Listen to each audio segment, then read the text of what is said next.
Dawn came to Ithaca. Penelope rose and took from the storeroom the great bow of Odysseus, weapon of his youth, kept for the day of choosing.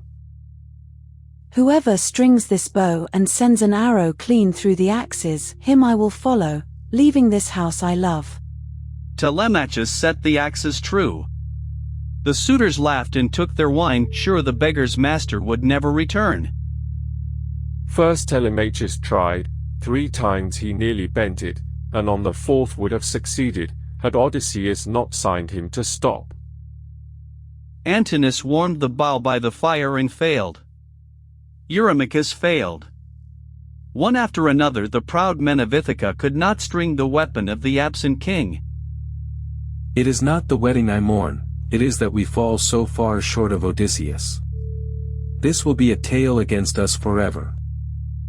Wine has made you mad. Beggar, sit quiet, or you'll leave this hall on a black ship. Mother, go to your chamber. The bow is a man's affair now. I am master enough in this house. Outside, Odysseus revealed himself to Eumaeus and Philœtius the cowherd. He showed the scar. They wept and kissed him as their true lord. He ordered the doors barred and women kept from the courtyard. Philœtius secured the outer gate. The trap was set. The beggar took the bow.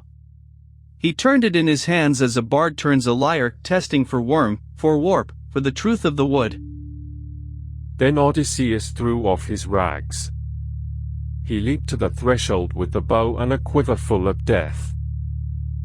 He knocked an arrow and shot clean through every axe helve, from first to last, without grazing bronze. Zeus thundered overhead. The suitors scrambled for spears and looked to the walls, but Telemachus had emptied the armory. Eurymachus begged for mercy and died on the same threshold. Dogs, you thought I would never come home. You wasted my house, courted my wife, feared neither gods nor men. Now your hour has come.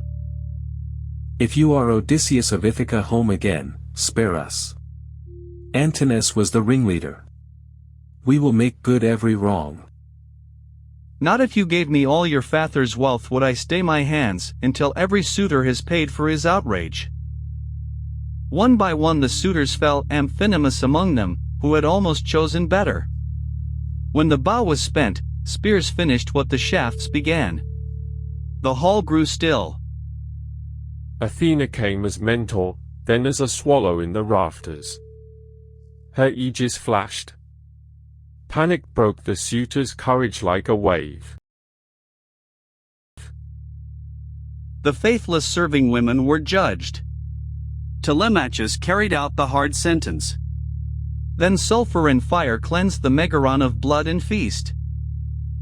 One by one the suitors fell, Amphinomus among them, who had almost chosen better. When the bow was spent, spears finished what the shafts began. The hall grew still. She came down and sat opposite him in silence, searching his face. Telemachus rebuked her coldness. She answered, "If he is truly Odysseus, we have signs between us no other knows. Keep your joy within, old nurse. These men were brought down by the gods and their own wickedness. Fetch the women who shamed this house." The faithless serving women were judged. Telemachus carried out the hard sentence. Then sulfur and fire cleansed the megaron of blood and feast. Wake, child, Odysseus is here. He has killed the arrogant men who wasted your house. Dear nurse, the gods have made you mad. Odysseus is lost.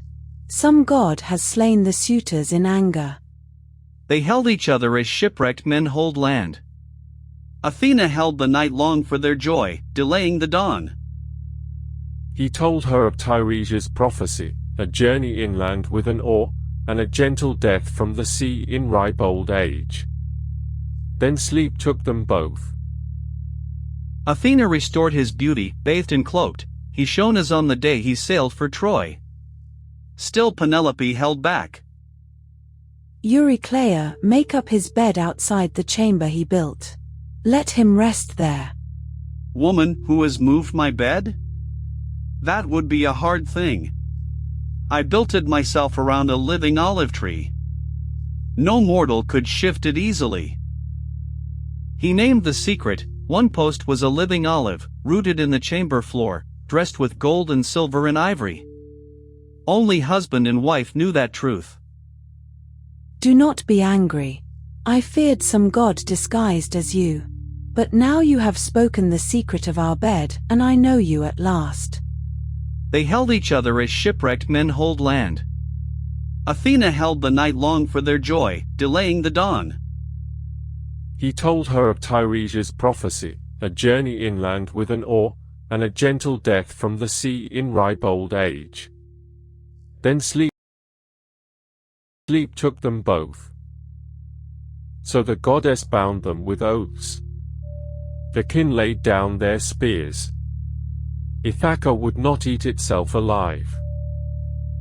The wanderer stood among his own as son, wife, father, land. The long road from Troy was finished. The house was his again. So ends the song the muse began. The beggar was king. The hall was cleansed. Peace walked the olive groves.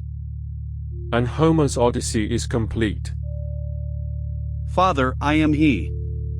I have come home in the 20th year. Look, the scar the boar gave me on Parnassus. And these trees you named for me when I was a boy. News of the slaughter had reached the kin of the dead.